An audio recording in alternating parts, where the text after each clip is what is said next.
Hello friends, welcome back to my channel. Today I am going to do an empties with a bit of a twist. I was looking around the house, just like this is what I do. Around empties time, I collect all of the things that are potentially empties for the month. And I was a little bit late last month, so I did like an empties at the beginning of this month for last month.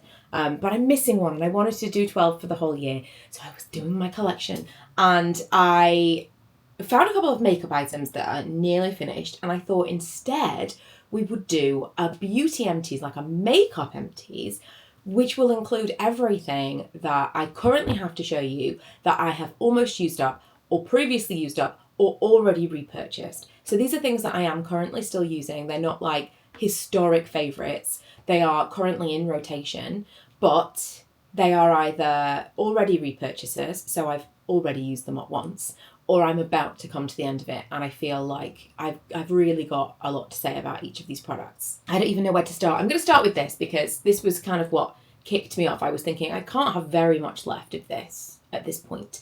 This was something I bought from Yes Style maybe 2 years ago. It's the Misscha Perfect Cover BB Cream in number 23.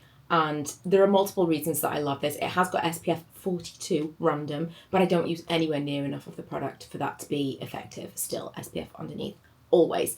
But I've been using this pretty much as my staple foundation most of the year, I would say, more than anything else. And last week when Emma was trying it, when we did the makeup swap, we talked about it afterwards and she said she felt like it was softer than what she was used to wearing. It still gives a lot of coverage and it's still really buildable, but it doesn't feel heavy. And I think that's the best thing about this. You can also definitely blend it out to not a lot. Like today, I've actually got on I did like my bronzer, my blush, and then I did my foundation. So I don't have a lot of this on. I just have it on kind of like underneath my eyes, a little bit on my chin, maybe my forehead, but not a lot. And it's not so much that it needed to be a full mask, otherwise you can't blend it out. It's so versatile. I will 100%, as soon as this is finished, I will repurchase it. I think it's a great colour match for me all year round as well, because I don't tend to tan.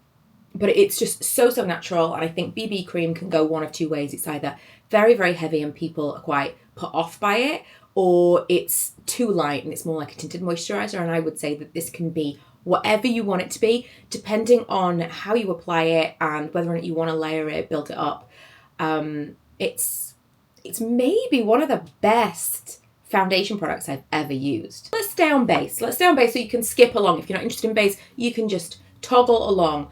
I'll make a note in the description so you've got chapter markers if you want to see like what I'm talking about and just skip to the products that you're interested in. Because some of this stuff, if you're a regular viewer, you will have heard me talk about them before. Pixi by Petra Flawless Beauty Primer. This has been sent to me countless times. I have purchased it myself once. So just, you know, full disclosure. But this, it says it's a hydrating glow primer. I don't think it's hydrating. Not so much. But it's basically like a sheen of a primer. How would you describe it? It's not a highlight. I've probably got a little bit left in this one to show you. It's not what I would describe as a highlight. So, also I don't think it comes in any other colour, so bear that in mind. If you're fair skinned like me, then great. If you're deeper skinned, this might not be for you because it's got colour for sure, and it only comes in this colour.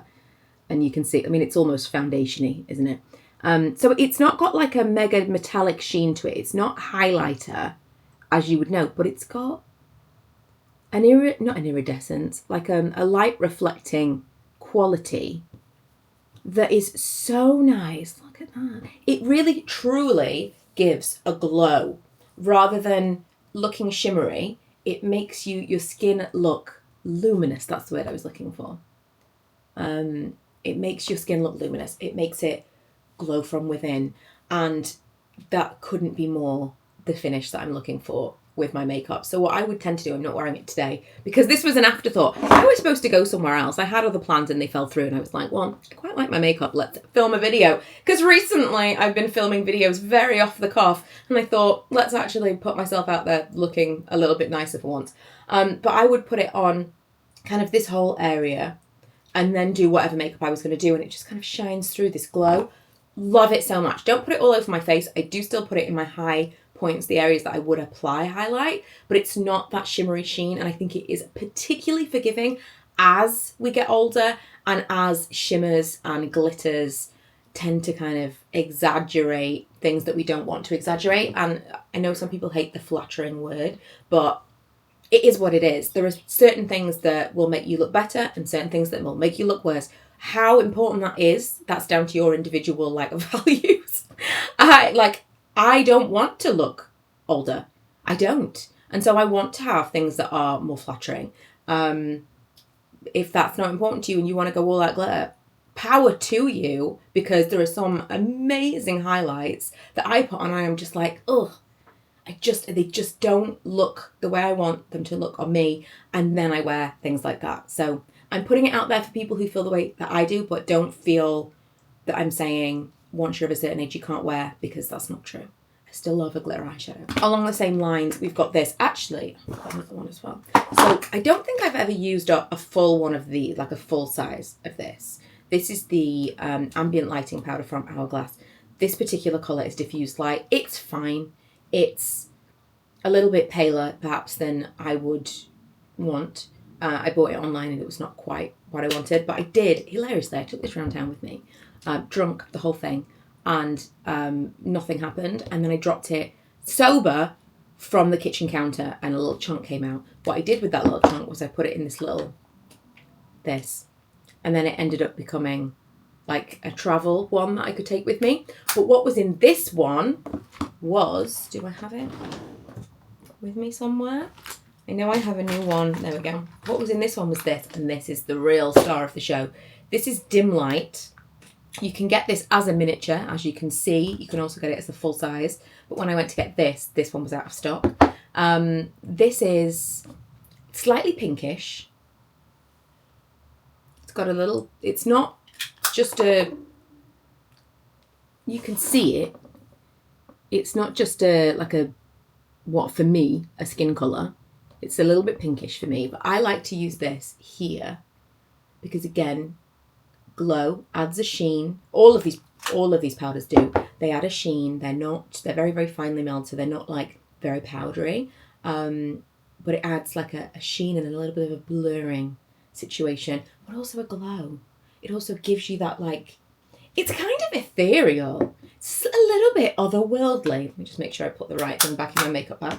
A little bit not supernatural, but kind of supernatural. You're just glowing. That's a theme. That's a theme. The next product is the Lumene Lumen. Was anybody else obsessed with Severance, or is that just me? I didn't put that together. Lumen is the name of the company in Severance. Anyway, Lumen Invisible Skin Tint. I think that they've discontinued this, which is a real shame. I wanted to talk about it, but it's pointless. I'm just going to briefly gloss over what I loved about this, because it was so special, and it doesn't smell too bad, but the shelf life on this is too short, and I think that's why it's been discontinued. It's a really unusual texture of a product. This is a base product, and as you apply it to your skin, it cools. It literally feels cold on my hand as I'm rubbing it into my skin. And it again gives you that fresh. You want to look fresh, you want to look glowy. It's youthful. I'm sorry, but it is. It didn't give a tremendous amount of coverage, but it was a really nice kind of skincare with a little bit of makeup product, especially in the period of time where no one was leaving the house. This was a real favourite for me in lockdown. I liked to put it on as when I was trying to feel like I was getting ready for the day, but I didn't really want to put any heavy makeup on because I wasn't really going anywhere. But I wanted to feel a little bit more polished. That was when this really became a favourite, to a point where I used it all up and I bought it again. So I really do love this. It has got a strangely refreshing and cooling effect on the skin. I hope that they do something similar with it in the future. I think that they could potentially reformulate this and bring it back better, because I would say 6 months is your time. I think they say it's more than that. Yeah, they say 12, but I think 6 months and it starts to turn. It starts to congeal a little bit and it smells fishy, which is really grim, because sometimes you don't know and then you put it on your face and you can smell it all day. It's really, really not my favourite, but the product itself was so, so nice. A real shame, but I wanted to include it because it is something that I do still occasionally dip into because it's still kind of, it's okay enough. And I did repurchase, and I really, really did love, but I'm hopeful that they will relaunch that in some capacity. I did also have, I think I've maybe still got it somewhere. I got like a basket of things that were disappointing, but I couldn't bring myself to throw them away because they were expensive. And I'm sure I still have it. It was a powder that was like a cooling powder. When you put it on your skin, it was cold. I have to Google this. Oh, wow. Okay. It seems like loads of brands have gone on to do this same thing. And some of them are still doing this now. But that means that it's really difficult to find. I'm going to go through. I still do need to make that video where I go through everything that I've kept just because I can't throw it away. Everything that after my declutter is not going to be in. Oh, do you know what? It was a loose powder, I think. I'm getting closer, but I'm sure I've got it in a basket somewhere. I will eventually do that video where I show you everything that I've kept because I just couldn't get rid of it, but that's not in my rotation, and hopefully it will appear then. Anyway, this, I must have had 5 or 6 of these over the years. I definitely have purchased every single one of them. It's the blotting powder from MAC. The current one I've got, I think, is medium, and I am at pan. This will last me for ages. Absolutely ages. Same as with the Hourglass. It's a super finely milled powder, and so when you like swirl your brush in it, it's not kicking up a lot of powder. You're not going to get that like cakey. Even for a normal pressed powder, it's just super, super, super fine. So whether you're using this to set at the beginning of the day, which I really like this for just there under my eyes, because I don't like anything too heavy. I feel like it like will settle and just look cakey and not great. So when I use this, it's super, super fine. But also throughout the day, if you blot with it, then you're not going to end up just adding tons and tons of powder to your face. It's just minimal. It's perfect. Absolutely perfect. I rediscovered this when I did my declutter because I just had like several of these half-used compacts. And again, it's one of those things that now I feel like I'll never be without because I don't know why I stopped using it. I think that for me, when I go through this stuff, and I'm like, these are some of my favourite things. These are some of the things that I've purchased with my own money again. That is huge because over the years, I have been sent so many products to a point where sometimes you finish something. A lot of the time this is true with skincare even now. But you finish something and you don't need to go out and buy another one because there's another thing waiting for you to test. I had so many half-open things because I was constantly reviewing different mascaras, different foundations. There was no reason for me to go out and purchase something when I ran out. So when I did, it really meant something. It really was like, this is a fantastic product because when I ran out, I didn't have anything else that I felt replaced that in this huge stash of things. I just kind of, just putting it out there. This is not just favourites. This is not just empties. This is over all of that time. These are some of the things that stuck and some of the things that I felt were so different that they couldn't just be replaced by something else. I guess this is base 2, the Bobbi Brown Porcelain Peach. This is the Corrector. I had this in 2 colours. I don't know where the other one is right now. But what is special about this is, especially as I'm getting a little bit older and I'm starting to think, well, some of these products that I'm using aren't going to work so well. This still does, and I don't understand how, because it is, in theory, I mean, it's like a cream thick concealer, and I don't use concealer very much. Don't get me wrong, this is not something that's like in my everyday makeup bag anymore. But if I was doing a full face, this is the concealer that I would pull out, because it is, again, I don't understand, because it is like, you would think, a thick, heavy cream concealer, but it's not. There's kind of like a dry texture to it that makes me think maybe it's like a thinner consistency. I can kind of press this into my under eye or into whatever area it is, and it seems to kind of disappear. It's a very unique formula. I have tried many, many concealers over the years. A little pot type concealer has never been my favourite, but there's something about this. There's something about the formula of this. If you are someone who maybe wants to wear a little bit less in terms of base, this is a really nice one for, like I've done today, do the everything else first and then go in with something like this kind of concealer and just touch up, brighten up those areas that need to be, maybe they need a little bit of coverage, maybe they just need brightening. Go in with something like this. You can just blend it with your fingertips so well. Maybe it's the warmth of my hands. I don't know. I don't know. But this has been something that I've gone back to time and time again. And it's something that if I had a very, very small makeup bag, if I had just like, I could take like 3 things, this would be one of the things that I would pick up because it's basically unbreakable. It's very, very compact and it can be layered, but it also looks super, super natural, even when I just want a tiny bit of something. That might be it. That might be it. I do have this. I don't feel like this really should be counted, so I'll breeze past it. But the Rapid Brow, I've never enjoyed the eyelash version of any serum, so I've never really used an eyelash serum. And since then, I've seen so many horror stories of people having really bad reactions, so I'm kind of glad that I never jumped on that bandwagon. But the Rapid Brow is fantastic. I use this probably every 3 months. I'll use it for a few weeks. I don't use it all the time. It's expensive, but it's a hair growth cycle. So if you boost the hair growth and you get bushier eyebrows, which absolutely this works, you get bushier eyebrows, all of those hairs are going to shed and you're going to have to start all over again. If you used it every single day, I'm certain that you could go without that shedding, but I'm not going to do it because it's so expensive. It's not for me. So instead, I go through the cycle. I will bush out my brows, grow them all out. They look fuller, great. And then I let them shed and then I do the whole thing again. I think maybe as well because I like to see that it's still working. It does make my eyebrows a little bit red too. So this is another reason that I don't want to wear it every single day, because all around my brows will be a little bit red and sometimes a little bit flaky, which is not ideal, but also I don't wear makeup every single day. So that would be fine if you were wearing a foundation or something that's going to cover it up, but I don't. So I don't want to look like I've just had some kind of eyebrow infection every single day. So another reason that I probably use this, I'd say like every 3 months for 3 weeks. And that is sufficient to get a fuller brow the majority of the time. So yeah, Rapid Brow, I do really like it, but it probably didn't need to be included in this. I have this. This is going to represent 2 lip liners that are my most used lip liners of all time. This is the Weirdo Glide On Lip, not Liquid Lip, Glide On Lip Pencil from Urban Decay. And the other one is the Charlotte Tilbury Pillow Talk, which is even smaller than this and is somewhere. If you saw my video the other day when I was going through all my handbags, that was one of the things I was looking for. Did I put it in a handbag? Has it just...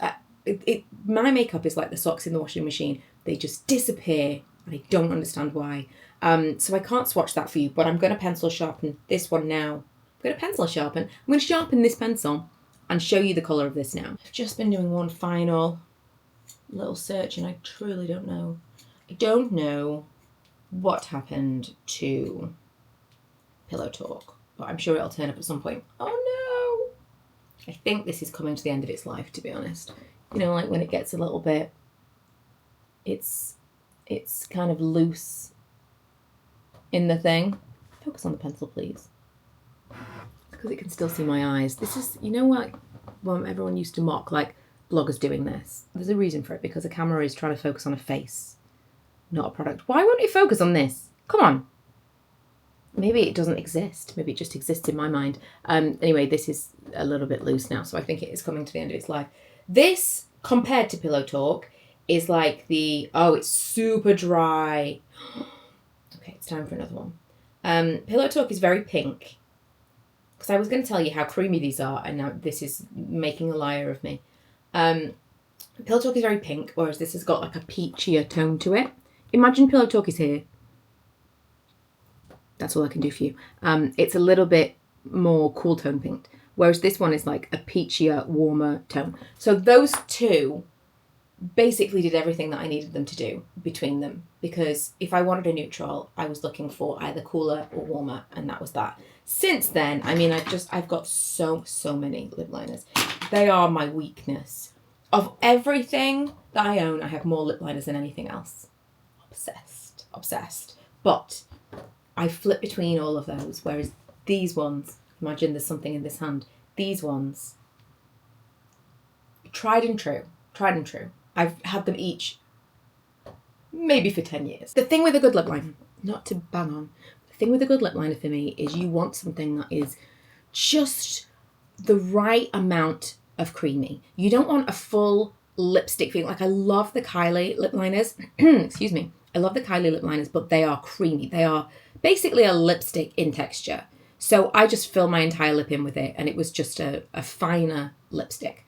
Whereas with these ones, they are dry enough that I feel like it kind of almost just blends in with your skin. It doesn't look, there's no sheen. You put it on and that's the colour of your mouth, if you know what I mean. It also lasts so much longer if it's got a little bit of a dry texture. It needs to be creamy enough to go on without dragging, but dry enough to last and to look very natural. And yeah, that's that particularly. I mean, the Urban Decay liners, some of my favourites of all time. It's kind of weird because I don't have any other lip things to talk about apart from this. Carmex, since I rediscovered Carmex a few years ago, this was do you remember when I used to go on and on about the TV lip? So people would, on TV, if this is the first time you're hearing about this, let me tune you into something that you will see now. A TV lip, this is specifically for women. It's lipstick, but you're like, but how are they doing that? Because it seems to, maybe less so now because we've got HD and things are different, but historically, a TV lip was like, clearly they're wearing lipstick, but it's not glossy, it's not shiny, it's not like light reflecting, which probably makes sense because there's so many lights around them. But it's also not like lipstick in texture. It's not just lipstick, it's not satin. It's got like a balminess to it, which kind of makes it look juicy and plump. I don't know if it's like supposed to be like a kissable ingenue type thing because it's specifically women. I don't know. But it always just looked so like, just perfect. Perfectly plump, juicy lip. This sounds so, every time I talk about it, I'm like, it sounds like I have some kind of fetish. And I suppose I do because I am obsessed with this, finding this finish. Well, when eventually I discovered Carmex. I had Carmex like the pot, but this is different. I realised that this, if I combined that with a lipstick, let's get a lipstick out here. This is probably not a good example of this, but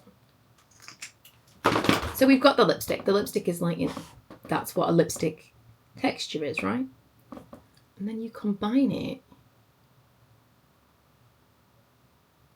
and it does this like it's not a gloss, but it's somehow juicy. What? And now I am absolutely convinced it's just Carmex. Because it's same as we were saying in the beginning, it's almost like a glow for the lips. It's not shiny like that sticky gloss look, but it is balmy, healthy, never ever dry looking lips. And that's why I'm including Carmex in this, even though it's not makeup, because change the makeup game. I frequently now will put on a lip liner, just a little bit of Carmex, blend it out, and I'm like, TV lip. Finally, eyes. I do think I probably could have included in here, but I haven't hit pan and I just felt like I didn't have a good example of it. I probably could have included in here Smog from Urban Decay because it's my all-time favourite eyeshadow. In October, I'm going to do a thing where I have to get myself ready every day. A bit of a challenge. So we're going to see more makeup content and I want to go back to some old videos and play around with, you know, like makeup that I used to wear it now, how could I tweak it for it to suit me more now? Because I don't like as heavy a makeup look as I used to wear, specifically on YouTube. I didn't like in my real life. But I kind of thought that might be an interesting thing. And I was thinking about my favourite products from back then and I thought, Smog, I loved it so much. And it's probably a little bit too deep for me now, but I could blend it out. Those were the days. Anyway, I love Smog, but it's not being included here, even though I have purchased it multiple times. These are my most used and most repurchased eye products. This is the NYX HD eyeshadow base. I must have had 6 of these. It's very basic. It is just like it reminds me actually a lot of the Urban Decay, what was it called? Potion? Something potion? I can't remember. Because you can't, you know, it knocks out a little bit of colour, but not a lot. It's a nice little base for product in terms of colour. but then it lets everything stay on. So whatever I'm wearing on my eyes, whether it just be a little bit of eyeliner or cream shadow or powder, whatever, that is what I'm wearing underneath it always. It really, really helps to make it stick. This, I haven't had this brow product in a minute because on my low buy, I can only buy 5 things over the entire year that I do not need to repurchase. And I have so many brow products at the moment. So I'm forcing myself to use those up before I'm able to buy this again. But I might have had 20 of these over the years. It's so good. Again, what we were talking about earlier about lip liners, it's that texture where it's creamy enough that you don't have to press on super hard and you are getting something when you're drawing it on your skin, but it is dry enough that it's not like, oh, it doesn't look waxy. It's not super, super dark. It's the perfect texture and super, super fine. I can't show you because there's nothing left in here, but it was a very fine tip. And then it's got the spoolie on the end. It's just the perfect product. And I think it's about £10. And then finally this, which in fairness, I have only purchased this once myself. It's been sent to me multiple times. Most recently, I got a box of mascaras from Lancome. Mascaras and eye products. And literally every other item in that box, I gave away to other people and I just kept this because this is the best mascara. The best. Although I did try, that Colossal Bubble. I tried this recently and really liked it, but it smudged and transferred a lot. I'm tempted to purchase, but I'm going to wait till after my no-buy because I don't want to use one of my 5 on this. I don't need to. This is kind of the point of the no-buy. I have a mascara, I really like it. I have other mascaras if I was desperate. I have this mascara, but it transfers. But the reason I put myself on a no-buy is in an instance like this, I would be like, oh, I'll just go out and buy. That's money that I'm spending to try something, to see if it works, mostly just to tell you if it works, when I already have something that I know works, that yes, is more expensive than this, but I could go on a wild goose chase trying to find something that works as well as this for less and spend more money doing it. I had to say no to myself, and it's worked really well. It has changed my shopping habits massively, but every now and then when I feel like maybe next year I don't need to do this, I have a thought like this and think, maybe I'll do it again next year. I think I might, because it's really saved me from myself on multiple occasions. But what I like the most about this is it really helps to hold a curl. So obviously curl my eyelashes, put this on. It is dry. Emma said the other day, I think you need another one of these. And I don't think I do. I think it is just it's not a wet mascara. It's a drier formula, which I like because I feel like it's not going to transfer as much, but also I've got more control of it. Because a wetter formula, I'm more likely to smudge it as I'm applying it. This feels like it's got more grip. It's got more hold because of it. It also feels quite light. I suppose a wetter formula, you end up with more product on your eyelashes. Maybe that's weighing it down. Physics, I don't know, I'm making that up. But yeah, this is amazing. It's fantastic. It is expensive, but it lasts me easily 6 months. And then when I break that down into how often I was having to buy my old Lash Sensational, I think this is a good price. I'm happy with the price. Most of the products I've shown you were on the higher end. And, 10, 15 years ago, that wouldn't have been the case. Now, I'm definitely coming to a place of I want to buy something that works really, really well, that I know is going to do the thing that I want it to do, rather than have lots of things, which is how I felt 10 years ago. Now, some of these products are fantastic, even at low price points. I mean, the Misscha BB cream is amazing. I feel like Pixi is somewhere in the middle. We've got some NYX stuff in there. Even MAC these days feels like middle of the road price point wise. There are some fantastic budget beauty finds, fantastic drugstore things out there. But because I've put myself on a bit of a limit, and because I've had so many things that I've had to get rid of, I'm trying to be more mindful of what I'm buying. And so I don't want to buy 5 things to find the cheap thing that works for then it to be discontinued. I want to just buy the thing that I know works and spend the money once and have the one thing. Do you know what I mean? It's just, I don't even think that you spending money on something guarantees that something's going to be great. But if I already have something that works, whereas I used to then look for dupes at the drugstore. I used to then go and try and find cheaper products. And now I'm not going to do that now. It's like, this is the thing that works for me. And I feel like I've been socialized into thinking that you can't just have one thing, you have to have 5 things. But if I've got one mascara that works for me, why am I constantly trying new ones? I don't need to. I need to if they stop making that one. But as long as I can still buy the thing that works for me, why do I have to keep looking for new? Whatever the motivation. Do you know what I mean? I think that's the same with clothes as well. I've been thinking a lot about how being a blogger and then subsequently an influencer has changed me as a person and changed my mindset and how I spend money and how I consume. And that's one of the things. The feeling like you always need to be looking for the next big thing isn't something we used to think. Like my mom's makeup bag, she's probably still got stuff in there from when I was a kid. People used to buy stuff and then that was the thing. People used to buy a sofa and that was their sofa for their entire marriage. And now you change your wall colour and you buy a new sofa. That's the mindset that I'm trying to break myself of. And so I completely appreciate that once upon a time, I was MissBudgetBeauty and I used to talk about things from Boots and Superdrug and as cheap as possible. But I was spending a lot of money to make content about cheap makeup. And now I'm trying to be a bit more mindful about my consumption, not buying as many things, not spending as much money on creating content. And that's where those two things kind of butt heads for me.